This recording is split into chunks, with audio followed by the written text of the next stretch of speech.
안녕하세요. 저는 중학생 아이들을 키우고 있는 주부입니다. 이혼 후 저와 비슷한 경험을 한 사람들 사연을 들으려고 자주 듣던 채널에 사연을 쓰게 되니까 기분이 또 이상하네요. 그래도 혹시나 저와 비슷한 일을 겪었던 분이 계시다면 힘이 되길 바라는 마음에 써봅니다. 요즘 이혼 많이 한다고들 하는데 주변을 둘러보면 많이 없는 것 같지 않나요? 그래서인지 이혼하고 제 얼굴에 침 뱉기 같은 일이라 겪어도 시원하게 털어낼 수도 없었네요. 하지만 이번 기회에 시원하게 사연 쓰고 난 뒤에는 훌훌 털어내려고요. 결혼만큼 이혼도 저한테는 인생을 위한 또 다른 선택이었답니다. 결혼을 다짐할 때보다 더 힘들었던 결정이 바로 이혼이었어요.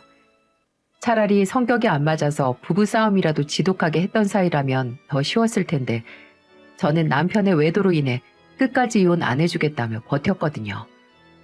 제가 이혼을 해주면 상간녀만 좋은 일 아니겠어요? 그래서 절대 안 해준다면서 버텼답니다. 그런데 제가 버틸수록 아이들도 같이 버티고 있다는 걸 잊고 있었어요. 중학생이면 알만큼 다 알 나이인데 제가 참 이기적이었구나 싶었습니다. 그래서 결국 아이들과 남은 제 인생을 위해서 이혼을 하게 됐어요. 하지만 막상 이혼을 하고 보니까 지난 결혼 생활이 정말 허망하더군요. 힘들었던 결혼 생활의 결과가 이혼이라니 한동안 충격 속에서 살았죠. 지금은 많이 극복하고 잘 살고 있지만 제가 이렇게 사연을 쓸 정도로 극복할 수 있던 긴 사연을 지금부터 써볼게요. 여러분들은 지금 남편과의 가정 생활이 어떠신가요? 저는 남편과 살았던 20년이 그야말로 역경과 고난의 연속이었어요. 젊은 시절 지인의 소개로 만나 결혼까지 하게 된 저는 남편의 책임감 강한 모습과 근면 성실한 면이 참 좋았어요. 결혼 후에 바로 임신을 하게 되면서 신혼은 짧았지만 남편의 세심함에 감동을 받기도 했습니다. 당시에 사업을 하고 있던 남편은 바쁜 사람이었어요. 그런데도 제가 먹고 싶다는 음식은 제일 먼저 챙겨주는 사람이었죠. 일이 늦게 끝나더라도 동네를 다 뒤져서라도 먹고 싶어 하던 음식을 사다 주곤 했었어요. 첫째를 임신했을 때 입덧이 유독 심했는데 그나마 편히 먹는 게 과일이었습니다. 그래서 남편은 점심시간에 미리 과일을 사놓고 퇴근 후에 한바구음을 지으며 들어왔어요. 오늘은 밥 좀 먹었어? 밥을 먹어야 좋을 텐데. 그래도 도저히 못 먹겠으면 내일은 이거 챙겨 먹어. 내일 내가 나가서 사도 되는데 뭐하러 일하다가 사러 나가. 우리 마누라랑 아가가 먹을 건데 당연히 내가 사야지. 입덧이 심하면 딸이라던데 우리 딸 입이 좀 까다롭네. 저는 다정하고 자상한 남편을 보면서 세상에서 가장 좋은 아빠가 될 거라고 생각했어요. 입덧으로 힘들긴 했어도 옆에서 같이 버텨주는 남편 덕에 금방 지나갈 수 있었죠. 늘 저를 먼저 신경 써주는 남편 덕에 저와 남편은 금술 좋은 부부라며 동네에서도 소문이 자자할 정도였어요. 그래서인지 저희는 첫째 딸과 둘째 아들을 연년생으로 낳게 됐죠. 연년생 키우는 거 힘들다는 말을 많이 듣곤 했지만 남편이 육아에 적극적으로 참여해준 덕분에 별로 힘든 줄도 몰랐네요. 하지만 저를 정말 힘들게 했던 건 이런 문제가 아니었어요. 남편의 사업이 갑자기 망하면서 가난이 대문으로 찾아오게 된 거죠. 상상도 못했던 남편의 사업 실패로 그야말로 길거리에 나앉게 될 위기였어요. 그때가 애들도 갓 태어나서 한창 어릴 때라 정말 눈앞이 캄캄했어요. 빚은 눈덩이처럼 불어나 있었고 남편은 사업 실패로 힘든 시간을 보내고 있었거든요. 담배도 안 피던 사람이 담배가 늘었고 늘 담배 냄새에 쪄들어서 집으로 오곤 했었네요. 저는 그런 남편에게 해줄 수 있는 게 힘내라며 응원하는 일뿐이었습니다. 기가 잔뜩 죽어서 어깨가 움츠러들어 있는 남편을 위로하면서 말했어요. 여보, 너무 걱정 마. 당신 그동안 성실하게 잘해왔잖아. 성실하면 뭐든지 할 수 있어. 걱정 마. 시작이 어려울 뿐이지 당신은 다른 일도 충분히 잘할 수 있을 거야. 내가 당신이랑 애들 볼 면목이 없다. 이런 못난 가장 만나서 고생만 시키는 것 같고 내가 너무 미안해. 그게 무슨 말이야. 이젠 우리가 같이 이겨내면 될 문제야. 우리 여보 할 수 있어. 아자, 아자. 저는 기가 죽어서 목소리마저 작아진 남편을 위로하면서 애써 밝게 응원도 해줬습니다. 하지만 남편은 충격이 컸는지 몇 달간 고개도 제대로 못 들더군요. 그렇다고 저까지 가만히 있을 순 없었어요. 저는 급한 불이라도 꺼야겠다는 심정으로 친정을 찾아갔죠. 여자분들은 공감하실지 모르겠지만 결혼하고 친정에 결혼 생활 어려워진 얘기 꺼내기가 참 어렵지 않나요? 저는 유독 친정에 찾아가서 사는 게 어렵다는 얘기를 꺼내기가 어렵더군요. 그래도 어쩌겠어요. 당장 친정 도움을 받지 않으면 온 가족이 길바닥 신세를 지게 될 위기였어요. 그래서 저는 무거운 발걸음으로 친정집을 향했습니다. 대충 소식을 알고 있던 부모님은 둘째 아들을 안고 찾아온 저를 보고는 어서 들어오라며 반겨주셨어요. 저는 따뜻하게 맞아주시는 어머니를 보자 눈물이 터졌습니다. 어머니는 제 등을 어루만져 주셨고 그렇게 남편 앞에서 씩씩한 척을 하다 어머니를 보니까 무너져 버렸어요. 어머니와 아버지는 거실에 나란히 앉아서 저와 아들을 걱정스러운 얼굴로 바라보셨죠. 그리고 저를 보며 걱정스러운 목소리로 어머니가 말씀하셨어요. 이 서방 사업은 아예 가망이 없는 거야? 그대로 접으면 이제 뭐 하려고? 여기저기 알아봤는데 정말 안 될 것 같아요. 이제 어쩌려고 이렇게 피덩이 같은 애들이 둘이나 있는데 일자리 알아보고 있어요. 그런데 지금 너무 급해서 죄송한데 엄마 우리 3천만 원만 빌려주세요. 형편 나아지면 꼭 갚을게요. 정말 방법이 없어서 고민하다가 겨우 왔어요. 어렵게 돈 이야기를 꺼내고 나자 다시 한번 눈물이 터지고 말았습니다. 잘 살겠다고 다짐하면서 시작했던 결혼인데 이렇게 되니까 참 부모님께 죄송한 마음뿐이었어요. 그런데 오히려 저를 걱정해 주시는 부모님께 돈 이야기를 꺼내게 되니까 정말 제 자신이 부끄러워서 눈물이 터지더군요. 하지만 어머니는 제가 어렵게 꺼낸 말에 야단을 치듯 말씀하셨어요. 네가 안 오면 우리가 얼마나 서운했겠어. 우리 딸 애 낳고 살아도 내 눈에는 아직도 피덩이 같은데 당연히 이 엄마랑 아빠를 찾아와야지. 잘했어. 갚을 생각 말고 일단 너희 살 길부터 찾아. 죄송해요. 늦더라도 꼭 갚을게요. 뭐가 죄송해. 우리한테 죄 지은 것도 아니고 엄마가 힘을 내야 집안이 바로 서는 거야. 너부터 잘 챙겨 먹고 힘내. 정신 똑바로 차리고. 저는 어머니의 단호한 목소리에 눈물을 닦으며 대답했어요. 옆에 계시던 아버지도 저를 보면서 다 잘 될 거라면서 다독여 주셨어요. 그렇게 저는 어렵게 친정을 찾아갔다가 오히려 기운도 차리고 여윳돈도 빌릴 수 있었습니다. 그때는 그 돈이 하늘에서 내려준 동아줄 같았어요.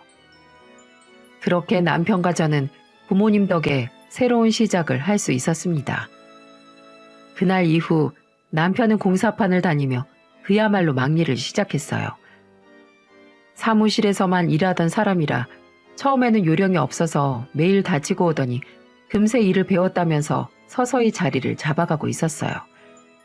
그때는 남편이 아무리 열심히 일해도 내 식구 먹고 살기가 빠듯했죠.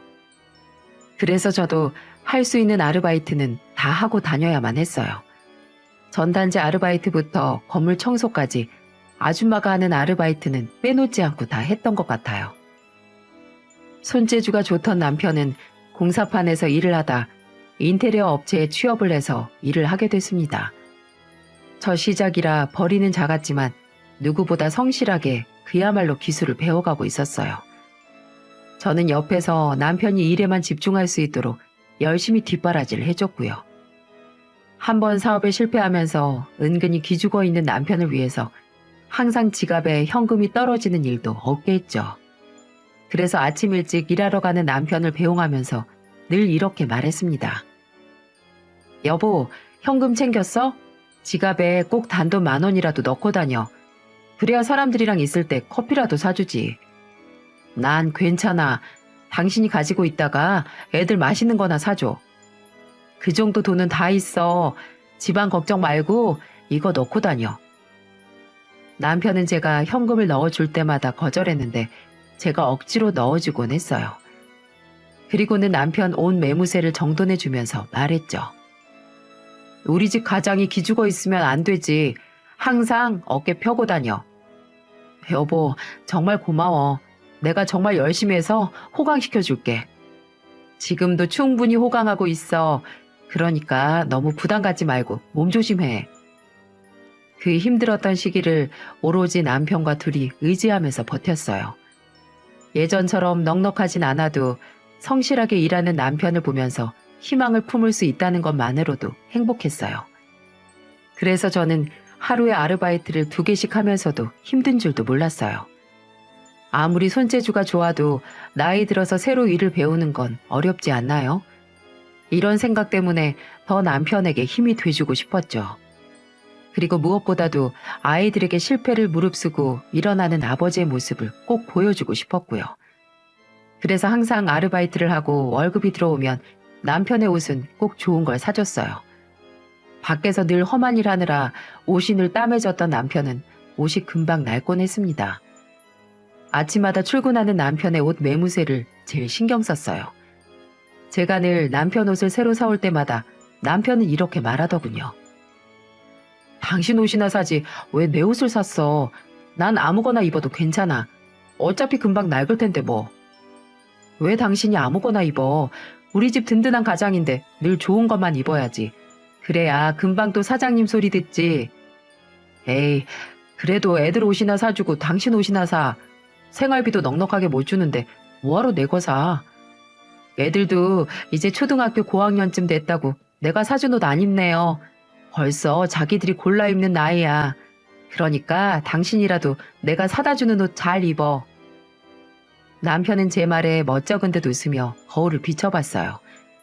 그렇게 피덩이 같던 자식들이 초등학생이 되도록 남편은 굳은 일도 마다하지 않고 일을 배우고 있었어요. 그 결과 남편이 7년이 넘는 시간을 바닥부터 시작해서 겨우 인테리어 사업을 시작할 수 있게 됐습니다. 처음으로 남편이 사무실을 개업하던 날, 저는 사무실에 있는 책상을 쓸고 닦으면서도 웃음이 떠나가질 않았었네요. 그간 힘들었던 세월에 대한 보상 같았죠. 남편과 처음으로 사무실에 발을 딛던 순간에 이제 다 됐다며 부둥켜 안고 서로를 다독여줬답니다. 그때 남편이 제 어깨를 다독여주던 손길이 따뜻해서 세월을 다 보상받는 기분이었어요. 하지만 남편의 사업은 저희 가정에 비극을 불러오고 말았어요. 그렇게 힘들게 사업을 다시 시작했는데 왜 또 비극이 찾아왔나 싶으시죠? 혹시 또 사업이 망한 건 아니냐고요? 오히려 그때는 남편의 사업이 금세 자리 잡고 더 승승장구하고 있었어요. 남편 사업이 번창하면서 아이들과 지낼 아파트로 이사도 하고 삶은 더 편해졌죠. 그런데 배부르고 등 따뜻하면 다른 생각을 하는 게 남자라더니 그게 제 남편이란 사람이었어요. 사업하는 남자는 양쪽 주머니에 돈이 차오르면 여자와 차를 가장 먼저 바꾼다는 말이 다 헛소리라고만 생각했어요. 무엇보다 제 남편은 절대 아닐 거라고 생각했지만 결국 그저 그런 사람이었어요. 처음에는 꿈에도 몰랐습니다. TV 보면서 바람피는 남편을 왜 모를까 싶었는데 남편은 늘 저에게 다 일하는 거라면서 핑계를 대곤 했었어요. 일하는 거라는데 타박할 수 있었겠어요? 이렇게 이해하고 참아주던 제가 제대로 폭발했던 적이 있었습니다. 그때가 바로 남편이 술을 잔뜩 먹고 들어왔는데 온 몸에서 여자 향수가 코를 찌르듯 풍기면서 집에 들어왔을 때였어요. 이렇게 대놓고 바람을 피는 건가 기가 막히더군요. 저는 인사불성으로 들어오는 남편 등을 내려치면서 말했어요. 어디서 술을 마시면 몸도 못 가눌 정도로 마셔놓고 술 냄새보다 여자 향수 냄새가 더 심하게 날 수 있어. 당신은 뭘 모르면 좀 가만히 좀 있어. 이게 다 일이야, 일. 평생 아르바이트만 해봤으니까 내 맘을 알 리가 있나. 그래서 앞으로도 이렇게 술을 마시겠다는 거야, 뭐야. 한 번만 더 정신 못 차리고 들어오면 문 밖에서 자기 할 줄 알아. 저는 처음으로 남편에게 화를 내고 말았어요. 그런데 솔직히 아무리 회식이 일의 연장선상이라고 해도 여자 나오는 술집에서 술 마신 남편을 곱게 재워줄 마누라가 세상에 어디 있습니까? 그래서 저는 남편에게 문도 안 열어주겠다면서 소리를 질렀어요. 그때까지만 해도 남편은 제가 화를 내면 듣는 신용이라도 했습니다. 하지만 시간이 지날수록 남편은 제가 알던 사람이 아니었던 것처럼 변해만 가고 있더라고요. 제가 시장을 다녀오는데 마침 남편이 일찍 퇴근했는지 집에 있더군요. 시장 봐온 물건을 주방에서 정리하는데 남편이 다가와서 제가 사온 물건을 보면서 코웃음을 치더군요. 왜 저러나 싶어서 보니까 제가 사온 물건 중에 유통기한 임박 상품이라 저렴하게 산 우유를 보면서 웃는 게 아니겠어요? 그러면서 남편은 우유를 들고는 제게 이렇게 말했어요. 아니 이런 걸 왜 사? 뭐 얼마나 몇 푼이나 아낀다고. 우리 네 식구 오늘 내일 한 잔씩만 먹어도 금방 먹을 텐데 우리 가족한테는 딱이지. 그리고 애들 아침에 시리얼 먹어서 우유 큰 거 사도 금방 없어져. 신선한 걸 먹을 생각을 해야지. 거지야? 구질구질하게 이게 다 뭐야? 저는 기가 다 막혔습니다. 유통기한 지난 것도 아닌데 왜 저러나 싶었죠. 그리고 그동안 모르고 마실 때는 제일 잘 마셔놓고 갑자기 신선도를 따지니까 기도 안 차더군요. 그래서 저는 남편을 보면서 비웃으며 말했어요. 방금 당신 빵이랑 맛있다고 마신 우유가 유통기한 하루 지난 건데도 잘만 마시네. 언제부터 신선도를 따졌다고 이제 와서 신선도야. 직접 시장 봐서 밥상 차릴 거 아니면 주는 대로 마셔. 이상하게 저와 남편은 사업이 망했던 시절부터 이런 식으로 싸우는 날이 늘어만 갔어요. 남편과 이런 식으로 날이 잔뜩 선 채로 싸우듯 대화를 하고 나면 한동안은 정말 눈만 마주쳐도 싸우기만 했네요. 한 번은 정말 애들 학원비 가지고도 트집이었어요. 매달 나가는 돈이었는데 대뜸 제게 통장 내역을 들이밀면서 말하는 겁니다. 애들 학원비는 못 줄여? 요즘 혼자 공부하는 게 대세라는데 무슨 학원을 2개씩이나 다녀? 갑자기 학원비 가지고 왜 그래? 언젠 이 정도면 된다며. 몇 달 다녔으면 어느 정도 다 배웠을 거 아니야. 당신도 7년 넘게 배워서 이제 겨우 개인 사업하는 거잖아. 애들이 왜 몇 달만 다녀야 되는데? 아껴 쓰라는 거지. 아낄 수 있는 건 집구석에서 좀 아껴 쓰라니까. 그렇게 나오겠다 이거지? 그럼 당신 용돈부터 줄여. 술 마시는 데 쓰는 돈 어차피 똥으로 나올 걸 뭐하러 돈을 써? 그 돈으로 애들 학원비 보탤게. 제가 남편에게 용돈을 줄이겠다며 말하자 남편은 어처구니 없다는 듯 궁시렁거리더군요. 정말 어이가 없던 건 저였어요. 세상에 애들 학원비 아까워하는 가장이 어딨나요? 형편이 어려운 것도 아니고 애들이 더 배우고 싶다는데 밀어주지는 못할 망정 어이가 없었습니다. 하지만 남편은 도무지 종잡을 수가 없더군요. 어느 날은 돈 좀 아끼라고 화를 내더니 또 다른 날에는 왜 돈을 아끼냐며 화를 내는 거 있죠? 사춘기는 애들이 아니라 남편한테 온 줄 알았네요. 그날도 이렇게 싸운 뒤 남편은 아침 출근 준비를 하다가 제게 양말을 던지면서 화를 내며 말했어요. 아니 집안에서 살림을 어떻게 하길래 양말에 구멍이 나 있어? 똑바로 안 해? 벌어다 주는 돈으로 생활하면 이런 것부터 챙겨야 될 거 아니야. 빨래 정리하다가 못 볼 수도 있지. 본 사람이 버리면 되겠네. 그게 이렇게까지 화낼 일이야? 출근하는데 구멍 난 거 보면 넌 기분 좋겠냐? 저는 아침부터 쓸데없는 트집을 잡는 남편을 보자 화가 솟구쳤어요. 그래서 남편이 던졌던 양말을 주워서 남편 얼굴에 던지면서 말했죠. 언제는 돈 아껴 쓰라며. 당신 양말도 구멍 3개 뚫릴 때까지 신어봐. 제가 던진 양말을 정통으로 맞은 남편은 제 말을 듣자 화를 내더군요. 돈 벌어오는 사람은 자기인데 왜 돈을 자기가 아껴야 되냐면서 말이죠. 저는 코웃음을 치면서 말했어요. 가장이 가장답게 먼저 본보기를 보여줘야 내가 따라서 아낄 거 아니야. 앞으로 당신 제대로 돈 아낄 거 아니면 나한테 돈 타령 하지 마. 정말 남편과 그만 좀 싸우고 싶었어요. 왜 가난해졌을 때보다 더 싸우게 되는 걸까 의문이 생기더군요. 그렇게 하루하루 남편과의 사이가 틀어지고 있다는 걸 느끼고 있었습니다. 그러던 어느 날이었어요. 마침 국가 건강검진을 받아야 하는 해라서 검진을 받게 됐네요. 특별히 아픈 곳이 없던 저는 뭐 큰일이야 있겠나 싶어서 대수롭지 않게 생각했어요. 하지만 모든 일은 방심할 때 생긴다고 제 몸에서 암세포가 자라고 있는 줄은 꿈에도 몰랐습니다. 그것도 가슴에 2cm 정도 되는 종양을 키우고 있었던 거예요.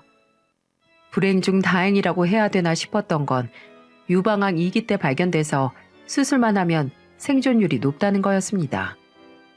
그런데 이렇게 암세포도 저를 죽일 수 없었지만 저를 죽일 만큼 힘들게 했던 게 있었어요. 바로 남편이었어요. 힘들 때 늘 제 편인 줄 알았던 사람이 가장 가까이서 짓밟아 놨어요. 제가 유방암 2기 진단을 받던 날 남편에게 심각한 목소리로 말했습니다. 여보, 나 유방암 2기래. 수술하면 생존율이 높다는데 너무 무섭다. 내가 암이라니.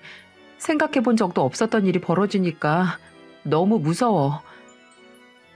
거의 울기 직전에 얼굴을 하고 남편에게 말했는데 남편의 반응이 어땠는 줄 아시나요? 이 사연을 듣는 분들의 남편분들이라면 어떤 반응을 보였을 거라고 생각하세요? 일단 제 남편은 완전히 강 건너 불구경이 표정이었어요. 그리고 더 황당했던 건 남편의 대답이었죠. 마치 남의 집 개가 아프다는 소식을 듣기라도 한 듯한 무심한 목소리로 제게 이렇게 말하는 겁니다. 요즘 암은 별것도 아니야. 3명 중 1명이 걸리는데 금방 낫는데 별일도 아닌데 호들갑 좀 떨지 마. 그야말로 황당 그 자체였어요. 세상에 키우던 개가 아파도 이 정도 반응은 아닐 것 같았죠.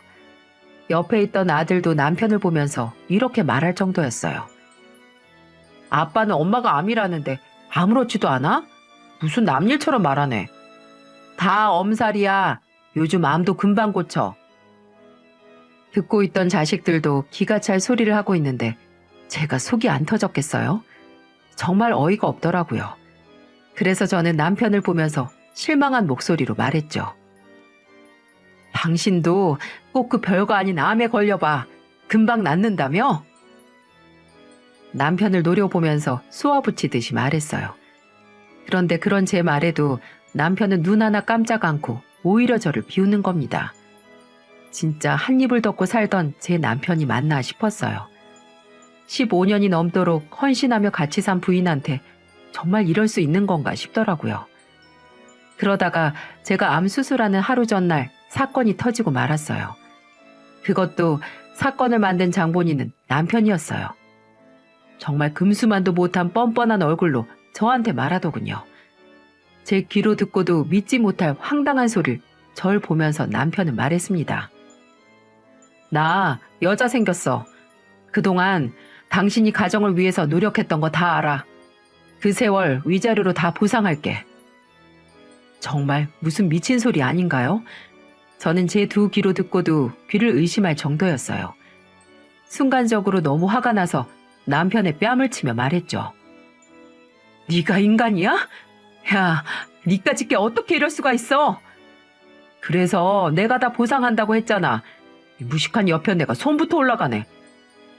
아무것도 없을 때 같이 버텨준 사람이 누군데? 진짜 무식한 게 누군데? 지금 그 자리 나 없었으면 당신이 될 수 있었을 것 같아? 저는 마치 정신 나간 여자처럼 소리를 질렀습니다. 남편은 위자료를 주겠다는데 왜 화를 내냐면서 적반하장이었죠.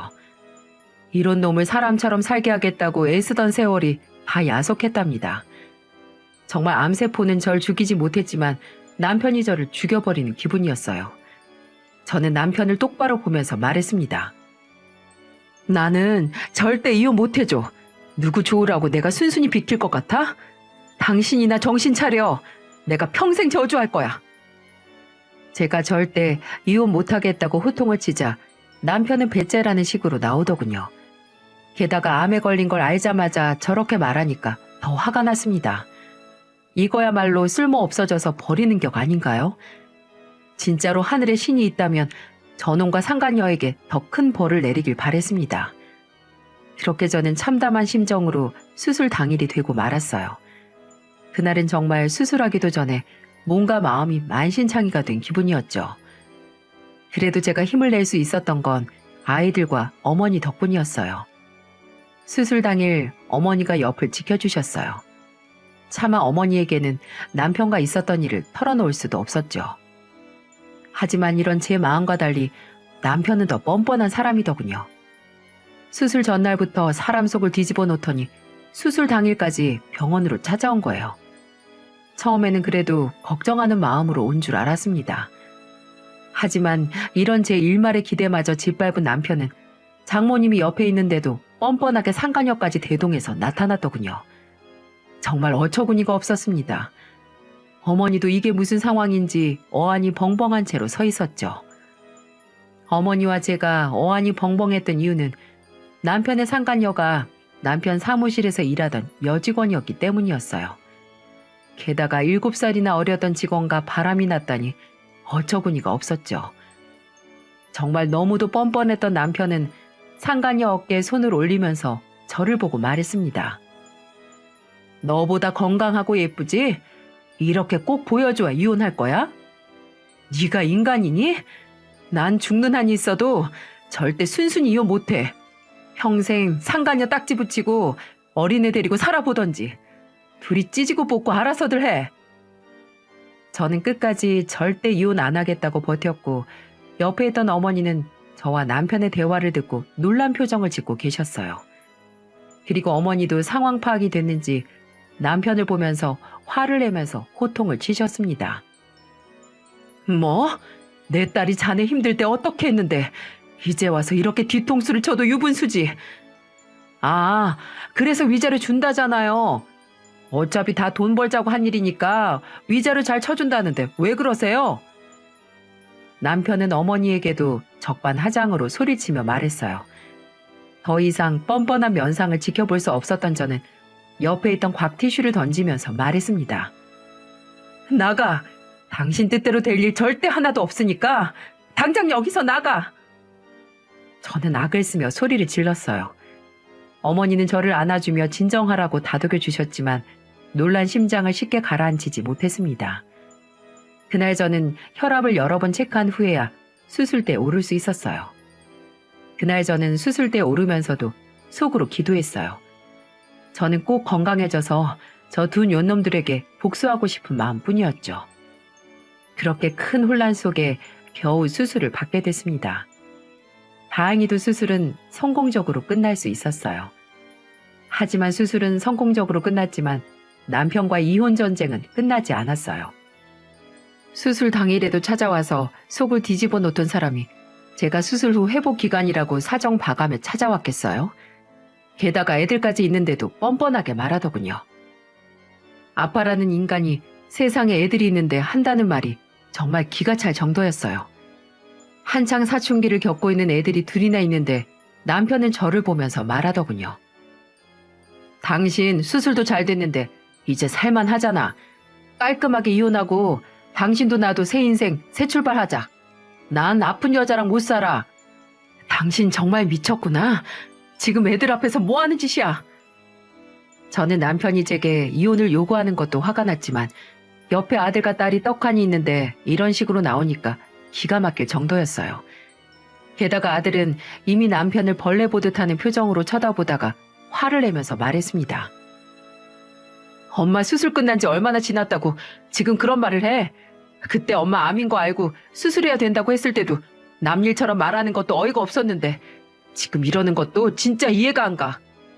야, 넌 아들이면서 아빠 마음도 몰라? 네가 날 이해해야지. 그리고 나중에 너 대학 가면 네 엄마가 너 등록금이나 내줄 수 있을 것 같아? 결국 다 내 돈으로 보내달라고 할 거 아니야. 정신 차려. 평생 호의호식하고 살고 싶으면 이 아빠한테 잘하란 말이야. 남편은 아들을 보면서 비아냥거리면서 말했어요. 아들도 남편의 말에 기가 찬 듯한 뻥찐 표정을 짓고 있었어요. 그러자 옆에 있던 딸도 남편을 보면서 화를 내며 말했어요. 난 이제 아빠가 우리 아빠 같지도 않아. 굶어 죽더라도 아빠 없이 살고 싶을 정도라고. 소름 끼쳐. 어떻게 수술받고 온 엄마한테 그런 말을 할 수가 있어? 저는 아들과 딸의 표정을 보자 하늘이 무너지는 것 같았습니다. 내 생각만 하고 괜한 고집을 부렸구나 싶을 정도로 아이들의 표정이 큰 충격을 받은 것처럼 보였거든요. 그냥 이혼한다고 할 걸 괜히 애들까지 상처받게 했다며 자책도 많이 했네요. 저는 결국 남편에게 위자료 5억을 받기로 하고 합의 이혼을 하기로 했어요. 더 이상 아이들이 상처받는 걸 보고 싶지 않았거든요. 이게 제가 마지막으로 할 수 있는 최선의 선택이었어요. 아빠라는 사람의 밑바닥을 더 보게 된다면 앞으로 아이들이 받을 충격이 더 무서웠습니다. 그래서 저는 남편의 뜻대로 이혼을 하게 됐어요. 막상 애들을 생각해서 이혼을 하긴 했는데 너무 억울해서 한동안은 밤잠도 설쳤습니다. 제 인생이 송두리째 흔들리는 것 같았고 무엇보다 저란 사람이 너무 가치가 없다고 느껴졌거든요. 그래서 저는 밤마다 소리 없는 기도를 했습니다. 제발 남편과 상간녀가 두 발 뻗고 편히 못 살게 해달라고. 나보다 더 억장이 무너지도록 살게 해주시고 가장 행복하다 느낄 때 최악의 고통을 느끼도록 만들어달라고요. 사는 게 지옥이다 싶을 만큼 하루하루 고통스럽도록 만들어달라고 기도했습니다. 정말 생각으로 할 수 있는 온갖 저주를 퍼부었죠. 이렇게라도 안 하면 제가 맨정신으로 살 수가 없을 정도였어요. 그렇게 매일매일 편히 죽지도 못하게 죽으라면서 기도를 했어요. 그렇게 살다 보니 어느새 이혼 조정까지 지나고 나니까 제 일상을 살게 되는 날이 찾아왔더군요. 그래도 한켠에는 늘 남편이 제발 망하길 바랬어요. 그런데 정말 하늘에서 제 기도라도 들어준 것처럼 듣던 중 반가운 소식이 들려오더군요. 그것도 남편이 직접 전화해서 알게 됐다면 믿어지시나요? 참 어이없었던 게 뭐였냐면 남편이 이혼하고 몇 달 뒤 전화해서 한다는 첫마디가 힘이 쭉 빠진 채로 했던 말이 있었거든요. 제가 끊으려고 하자 남편은 다급하게 말하더군요. 나 너무 외롭고 힘들어. 제발 내 이야기 좀 들어줘. 어리고 건강한 마누라 얻었는데 왜 힘들어? 저는 남편의 말을 비꼬듯이 말했어요. 그러자 남편은 한동안 눈물이라도 흘리는 듯 흐느끼며 제게 말을 힘겹게 이어가며 말하더군요. 바로 재혼도 안 했어. 잠시 동거만 했는데 글쎄 나 말고도 남자가 또 있는 거야. 양다리에다가 남자는 얼마나 밝히는지 몇 달 동안 바뀐 남자가 손에 꼽을 정도야. 그래서 어쩌라고? 어리고 예쁜 마누라가 그럼 다 늙은 당신만 보고 살겠어? 아주 끼리끼리 잘 만났네. 천생연분이다 아주. 남편의 말을 듣자 속으로는 태제를 불렀어요. 그렇게 유난을 떨면서 가더니 결국에는 그 꼴을 당하는구나. 잘 됐다 싶었습니다. 그런데 남편의 상황은 생각보다 더 심각한 상황이었어요. 나 요즘 사업도 너무 힘들어. 당신이 옆에 있었으면 잘 됐을 텐데. 내가 왜 당신 사업 잘 되라고 옆에 있어야 되는데?